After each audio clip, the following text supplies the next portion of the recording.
안녕하세요. 그리스 세대 미나입니다.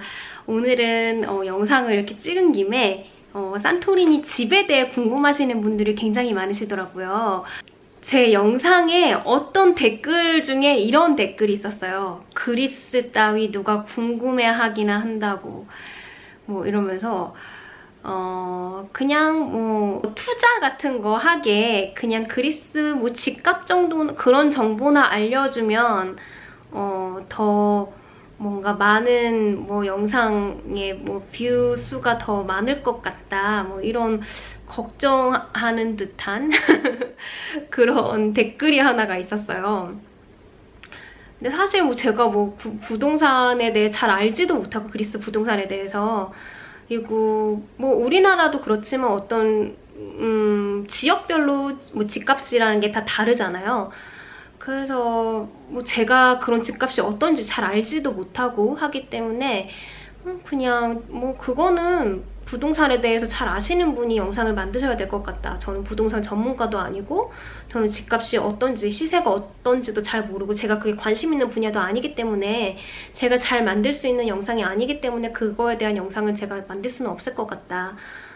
그렇게 답변을 달아드렸던 적이 있어요. 거의 3년 만에 지금 집을 이사를 하는 건데 집을 요번에 좀 되게 힘들게 구했어요. 저번에는 그냥 이 집을 구할 때 굉장히 그냥 우연찮게 그냥 알게 모르게 이렇게 되게 쉽게 구했어서 집 구하기가 이렇게 힘든지도 몰랐었고 사실 저희가 처음에 산토리니에 정착한 게 한 5년 정도 돼요. 한 4년 반, 5년 정도 되는데 그때만 해도 처음에 제가 산토리니 왔었을 때 촬영 끝나고 이제 공항으로 돌아갈 때 다시 아테네로 돌아갈 때 기억했던 게 그때가 저녁이었었거든요. 택시를 타고 이렇게 쭉 내려오는데 이하에서 이제 공항 쪽으로 가는 길이었었어요. 근데 피라마을 이런 마을에만 이렇게 불빛이 반짝반짝하고 그 지금 현지인들이 많이 살고 있는 그 지대가 낮은 이쪽에는 불빛이 거의 전무했었어요. 이 마을에만 이렇게 불빛이 있고 너무 신기하다. 저기는 어쩜 저렇게 위험하겠다. 밤에 가면 위험하겠다. 막 이런 생각도 하고 있었는데 그리스 경제 위기가 정말 되게 크게 한번 왔었잖아요. 한 4년 전쯤에. 거기서 이제 점점 바닥을 쳤다가 조금씩 이제 회복이 되면서 경기가 좋을 때 이제 막 짓기 시작하다가 경기가 완전 곤두박질 치면서 올스탑 됐던 그런 짓다만 건물들이 다시 이제 짓기 시작을 하면서 굉장히 새로 진 건물들이 많아졌어요. 새로 짓는 호텔들도 굉장히 많아지고 이제 새로 짓는 호텔이 많아지다 보면 거기서 일해야 되는 이제 인력들도 있잖아요. 그렇다고 그 일하는 사람들이 호텔에서 지낼 수는 없으니까 이제 거기 일하는 직원들도 살아야 되는 집이 있잖아요. 이제 그렇다 보니까 이제 새로 생기는 집들에 이제 렌트하는 집들도 많아지고 여기가 한 3년 전까지만 해도 에어비앤비가 뭐야 하는 사람이 있을 정도로 에어비앤비에 대한 인식이 그렇게 많이 활발하지가 않았었어요. 근데 이제 최근 2, 3년간 이제 에어비앤비가 이제 막 떠오르기 시작을 하고 이제 많은 사람들이 이제 에어비앤비로 많이 돌리기 시작을 하면서 그냥 월세로 이제 렌트를 하던 사람들도 이제 에어비앤비로 많이 돌리기 시작을 했어요. 그러다 보니까 이제 집을 구하기 힘든 이제 그런 현상이 막 발생을 하면서 집값이 엄청 뛰고 렌트 구하기가 너무 힘들어지고 막 이런 상황이 발생을 했어요. 근데 지금 최근 몇 년간 그게 너무 심해졌고 저희가 요번에 집을 구하면서 느낀 게 정말 집 구하기가 산토리니가 이렇게 힘들었어? 라고 느꼈고 아니 집값이 몇 년 사이에 이렇게 렌트비가 뛰었어? 라고 진짜 너무 체감을 한 거예요. 서론이 너무 길어졌는데 그래서 여러분들께 산토리니 집값에 대해서 알려드리려고요. 보통 그냥 여행 오시는 분들 그리고 가족 단위로 특히 여행 오시는 분들 중에 그리스 여행을 한번 왔었는데 너무 좋아서 여기 정말 너무 살고 싶다는 생각이 많이 들어서 그래서 여기 집값은 어떤가? 그냥 땅이나 하나 사서 집 짓고 살까 봐요 라고 물어보시는 분들이 계시더라고요. 근데 뭐 그리스 전체의 저는 집값은 잘 모르겠고 그냥 산토리니? 제가 잘 아는 아테네, 산토리니 기준으로 말씀을 드리면 아테네도 이제 지역에 따라 다르지만 그런 아주 비싼 우리나라의 뭐 강남, 뭐 청담 우리나라로 치면 이런 지역을 제외한 그냥 보통 지역의 아테네 집값보다 산토리니 집값이 훨씬 비싸요. 2배 혹은 3배가 훨씬 비싸요. 그리고 훨씬 더 작은 평수인데도. 산토리니도 산토리니가 섬이 작지만 산토리니도 지역에 따라 조금 또 집값의 변동이 있거든요. 피라타운 근처 이런 데는 좀 약간 집값이 비싸고, 그리고 이아타운은 거의 호텔들이 있고, 이아타운 주변은 사실 그렇게 오히려 집이나 이런 게 렌트나 이런 땅이나 이런 게 개발이 오히려 잘 안 돼서 되게 약간 좀 이렇게 황량하고 좀 약간 허허벌판인 곳이 굉장히 많아요. 이아타운은 오히려. 사실 그게 이해가 되는 게 이아타운이 섬의 제일 꼭대기에 있거든요. 사실 그냥 살기에 굉장히 불편해요. 거기에 큰 마트가 있는 것도 아니고, 이아타운 자체가 사실은 그냥 관광객용으로 만들어진 마을이기 때문에 사실 현지인들이 거기 사는 사람들은 좀 드물거든요. 그리고 만약에 거기 땅이 있었던 그냥 진짜 산토리니 로컬들도 호텔들에 다 땅을 팔거나 뭐 호텔들의 건물을 팔거나 그렇게 팔고, 이제 본인들은 다른 데 땅을 사서 뭐 집을 짓고 산다거나 아니면 뭐 다른 데다 또 건물을 뭐 이렇게 지어서 뭐 집 세를 주거나 뭐 렌트를 하거나 본인들의 방식대로 또 다른 데서 살고 있기 때문에, 사실 이아 마을이 굉장히 산토리니에서 유명하긴 하지만 로컬들이 거기 살진 않아요. 이아 마을은 아직까지는 좀 약간 개발이 조금 오히려 덜 된 편이고, 호텔들을 제외하고는.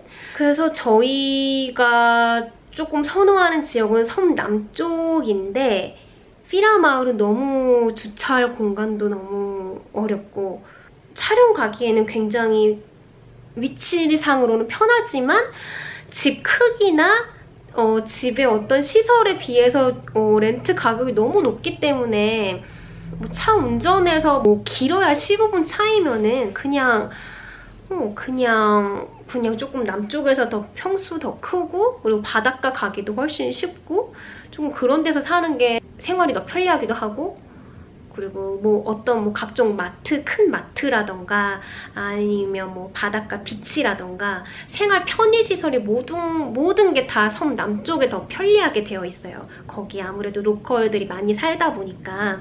그래서 그쪽 위주로 이제 집을 찾았고, 지금 저희가 사는 이 지역은 굉장히 항구랑도 가깝고, 정말 제일 편했던 것 중에 하나가 정말 걸어서 비치를 갈 수 있는 거였어요. 그래서 그냥 속 답답하고 막 포토샵 하다가 굉장히 막 너무 힘들고 막 이러면 그냥 걸어가서 뭐 그냥 비치에서 좀 누워있다가 바다 수영하고 다시 걸어서 집에 오고 할 수 있을 정도로 비치가 굉장히 가깝다는 것에 메리트를 굉장히 크게 두고 이제 이사를 한 집이었는데, 저희가 사는 집이 너무 작기도 하고 미래를 좀 멀게 보면 이제 아기 계획도 있고 한데, 이 집은 조금 작다라는 생각이 들었어요. 공간 활용도가 너무 떨어지고, 그리고 집 주변 환경이 여기 거의 다 농사 짓는 땅들이 굉장히 많아요.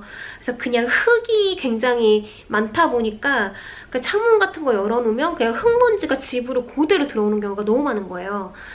그래서 그런 부분들도 너무 불편했고, 여러 가지 이유로 그냥 집 주변 환경적으로 좀 그닥 이렇게 살기에 좋은 환경이 아니어서 이사를 하는 게 조금 좋겠다라는 생각이 들어서 이제 집을 찾게 되었어요.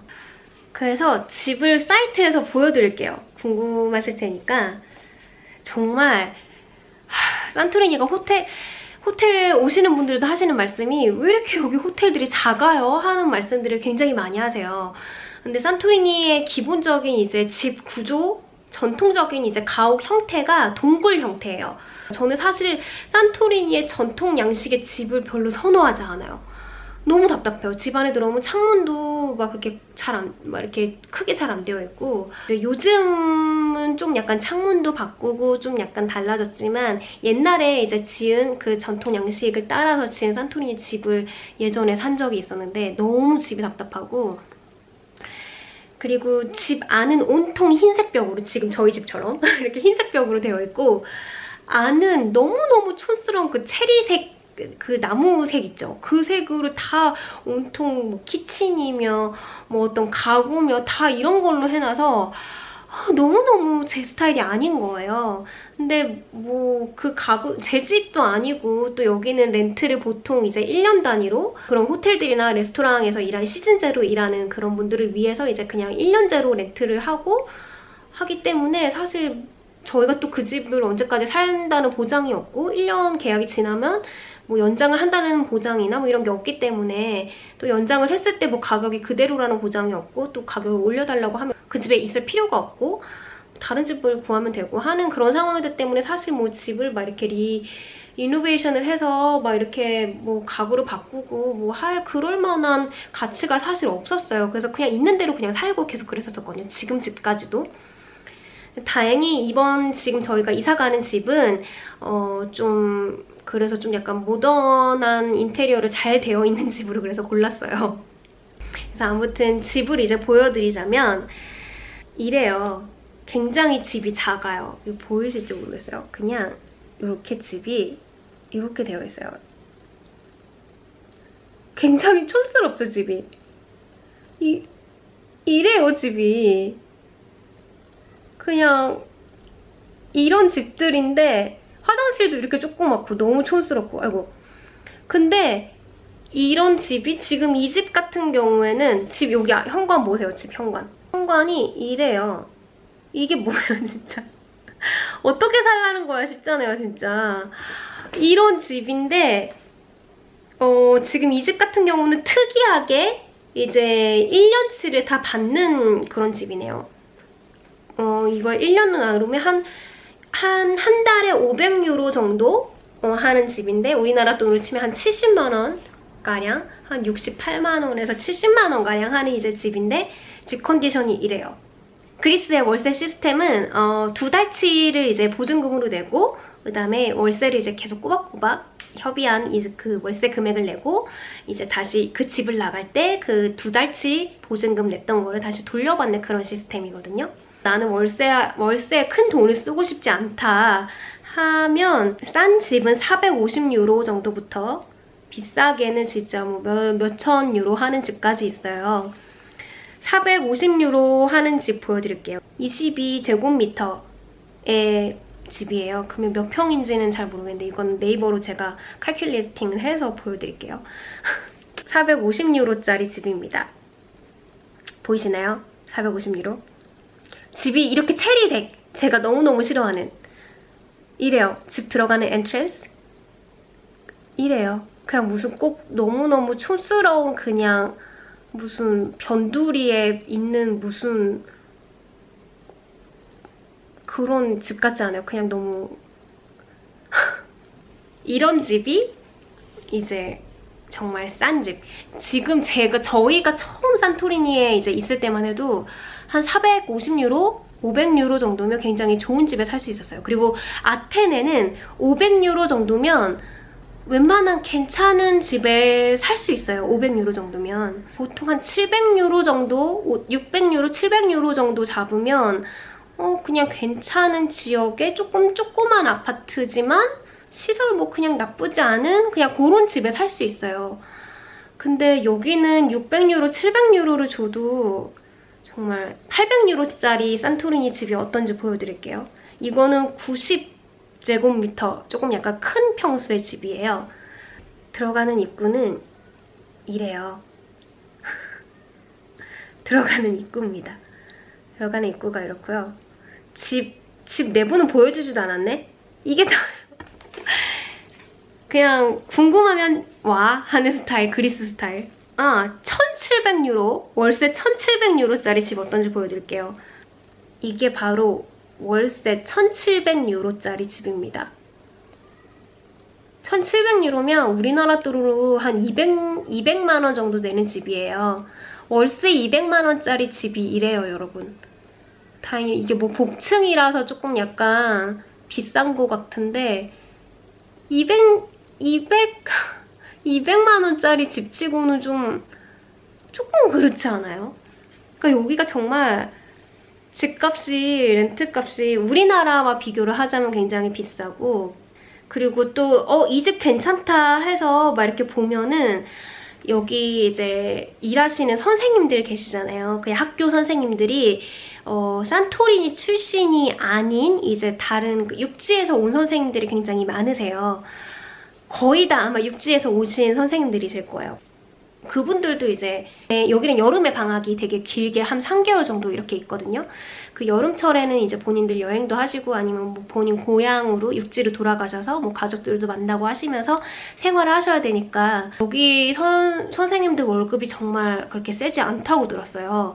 그래서 선생님 외에 이제 다른 직업들도 막 하시고 하면서 이제 투잡들도 많이 하시는데 그렇기 때문에 이제 선생님들을 위해서 집을 굉장히 예쁘게 잘 리노베이션을 하고 집주인들이 어차피 여름방학 때 이제 한 3개월 완전 최고로 하이 피크 시즌일 때 이제 집이 비게 되니까 그때는 오히려 선생님들은 그때는 나가시고 그때 에어비앤비를 놓는 거예요. 그러면 집주인한테는 완전 진짜 최고의 그런 플랜이잖아요. 보통 에어비앤비는 하고 싶은데 이런 비시즌 때 겨울철에 이럴 때가 집이 비게 되니까 사실 그런 리스크를 감수를 하기는 좀 어렵고 근데 여기는 선생님들이 이제 겨울철에 일을 하시니까 선생님들한테 집을 렌트를 놓고 뭐 5, 6, 7 뭐 아니면 뭐 6, 7, 8 이렇게만 이렇게 딱 이렇게 집 비워주세요. 그때는 3개월에 딱 비워주세요 해서 그때를 제외하고 나머지 기간을 렌트를 하는 그런 집들이 굉장히 많은데 그런 집들이 정말 너무 시설이 좋고 예쁜 집들이 진짜 많거든요. 가격도 또 싸요. 뭐 막 500유로 아니면 600유로 뭐 400유로, 450유로 막 이렇게 괜찮은 집들을 찾은 적이 굉장히 많았는데 그런 거는 다 이제 선생님들을 위한 집으로 이렇게 되어 있어서 언제까지 비워라 하는 경우가 굉장히 많아서 찾기가 좀 힘들었었어요. 렌트 말고 되게 집값, 진짜 내가 살 수 있는 집값 되게 궁금하신 분들 많으시죠? 집을 보시면 정말 까무러치실 거예요. 정말 집값이 너무너무 비싸요, 여기가.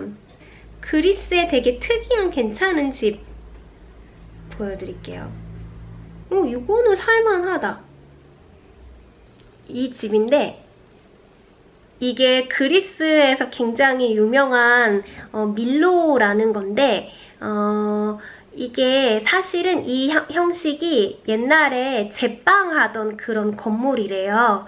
그래서 이런 섬이니까 바람이 많이 불다 보니까 이 풍차 이런 원리로 이제 빵 반죽을 하고 해서 원래는 그냥 제빵을 하는 그런 건물로 쓰였던 그런 형식이라고 합니다. 그래서 이런 건물 형식을 이제는 이제 호텔로 바꿔서 만드는 그런 경우가 굉장히 많아요. 너무 특이하죠? 풀도 있고 경치도 이렇게 잘 보이고 밖에 이렇게 테라스도 있고 이렇게 낮에는 보면 이렇게 또 바다도 잘 보이는 그러니까 안에 내부 시설도 이런 게 요즘 모던한 그리스 스타일의 집 형식이에요. 근데 보시면 안에가 다 이렇게 동굴처럼 되어 있죠. 다 시멘트로 발라져 있고 흰색 혹은 약간 되게 연한 연그레이 같은 걸로 다 칠해져 있어요. 요즘 형식. 이렇게 지붕 낮고 굉장히 동굴 형식이라 사실 집이 되게 답답해요. 그리고 이렇게 다 시멘트로 아예 다 형식이 다 이렇게 되어 있어요. 이렇게. 그리고 화장실도 그 모던 산토리니 형식의 이런 화장실. 이 집 가격이 620만 유로. 우리나라 돈으로 한 8억 정도 하려나요? 8억짜리 집이에요. 방금 보셨던 집이 8억짜리 집. 근데 사실 뭐 뉴욕이나 뭐 다른 곳에 비하면은 뭐 그냥 뭐 괜찮은데 하실 수도 있어요. 근데 이 집이 모르겠어요. 왜 이렇게 잘 나왔지? 사실 8억이 그렇게 싼 가격이 아니잖아요, 사실. 이것도 한 우리나라 돈으로 한 3억 5천? 한 4억 정도 하는 집인데 280만 유로? 그죠? 안에가 다 이렇게 동굴처럼 되어 있어서 집이 다 이래요. 이것도 다 리노베이션을 아마 한 걸 거예요. 요즘 최근 형식으로 이렇게 4억짜리 집. 크기는 평수로는 21평. 70제곱미터면 21평짜리 집이에요. 그리고 아까 이렇게 밀로 이렇게 풍차처럼 돼 있던 그 집의 평수는 120, 그러니까 36평짜리 집이거든요. 36평짜리 집 8억에 사실 수 있으세요? 아, 진짜 여기 집값이 웬만한 그러니까 서울 집값만 해요, 정말. 그래도 제가 1년 전에 찾아봤을 때보다 지금 새로 짓는 집들이 많아져서 그런지 집값이 조금 내린 것 같아요. 아주 조금. 왜냐면 공급이 많아지니까 예전에는 공급 자체가 없다 보니까 집값이 부르는 게 좀 약간 값인 그런 느낌이었었거든요. 근데 조금 집값이 조금 내린 느낌이 드네요. 그냥 체감적으로. 요것도 한 7억 5천짜리 집인데 요거는 47평짜리 집. 굉장히 산토리니스럽죠? 요렇게 생겼어요. 굉장히 정말 산토리니의 전통적인 가옥 형태. 제가 별로 그닥 좋아하지 않는 집. 저는 좀 약간 이렇게 동으로 된 집을 별로 안 좋아해서 집 안이 굉장히 깔끔하죠. 이것도 정말 다 리노베이션해서 지은 새 집인 것 같아요. 이렇게 집 너무 예쁘죠? 테라스도 크게 있고 풀장도 있네요. 이 집이 한 7억 5천 하는 집. 한 47평짜리 7억 5천 하는 집. 그래서 돈 여유가 있으신 분은 뭐 여기 별장처럼 하나 사놓으시면 좋죠. 뭐 7, 8억이면 내가 투자해서 뭐 그냥 내가 가끔씩 여행 가서 산토리니에 뭐 1년에 한 번씩 여행 가서 그냥 한 번 묵지 뭐 하는 돈 치고는 사실 너무하잖아요. 8억, 7, 8억이면 그죠? 차라리 그 돈이면 왔을 때 그냥 한 번씩 1박에 뭐 몇백만 원짜리 그냥 좋은 호텔에 한 번씩 그냥 묵는 게 훨씬 나니까. 그래서 아무튼 산토리니 집값은 너무너무 비싸서 저도 처음에 왔을 때 여기가 너무 휑한 집들이, 너무 휑한 땅들이 많고 그리고 집들도 굉장히 좀 막 짓담한 집도 막 많고 이래서 여기 그냥 땅값이 그냥 별로 안 비싼가 보다. 그냥 여기서 그냥 짜투리 땅 같은 거 그냥 땅 하나 사서 그냥 집 짓고 살면 좋겠다라고 생각을 했다가 땅값을 보고 정말 기겁을 했었거든요. 여기가 진짜 땅값도 너무 비싸고 집값도 너무 비싸고 집 렌트값도 너무 비싸고 이래서 아무튼 보통 시세가 산토리니 시세가 이렇습니다. 너무 쉽게 투자 이민이라던가 이런 거를 생각하진 않으셨으면 좋겠어요. 아테네에 대한 부분은 아테네에 갔을 때 아테네 집들을 다시 아테네 집 형태는 또 지금 여기 사는 산토리니랑은 좀 많이 다르거든요. 그거에 대한 영상을 따로 준비를 해서 아테네 편을 한번 준비해 보도록 할게요. 아테네는 산토리니보다 훨씬 더 싸다는 점. 그래서 만약에 가끔씩 저한테 인스타그램으로 그냥 투자 이민 같은 거 문의 주시는 분들이 계세요. 뭐 이메일 같은 걸로 오시는 분들도 계시고. 사실 저는 전문가가 아니기 때문에 저도 자세히는 모르지만 뭐 여기저기서 주워들은 정보 말씀을 드리자면 뭐 이러이러하다고 합니다 라고 말씀을 이제 뭐 드리기는 하는데 그것도 사실 정확한 게 아니고 또 정책이 계속 바뀌기도 하니까 그런 부분에 대한 부분은 제가 한번 자세히 알아보고 그거에 대한 영상을 다시 한번 준비해 보도록 할게요. 아무튼 산토리니에서 저희의 저희 부부의 목표는 몇 년 안에 정말 산토리니에 저희가 원하는 형식의 집을 지어서 집 짓고 행복하게 정말 그냥 미니멀한 라이프와 정말 워라밸을 잘 지키며 사는 게 저희의 인생의 목표입니다. 그 인생의 목표를 잘 이룰 수 있었으면 좋겠고 그러기 위해서 정말 한 해 한 해 그리고 매달 매주 매일매일을 더 열심히 노력하고 더 성실하게 살아가는 그런 그리스 부부가 돼야겠다는 생각을 했어요. 그러면 오늘 영상도 뭔가 그리스 집값에 대해서 궁금하셨던 분들에게 도움이 되셨길 바라고요. 그러면 다음 영상에서 또 뵙겠습니다. 안녕!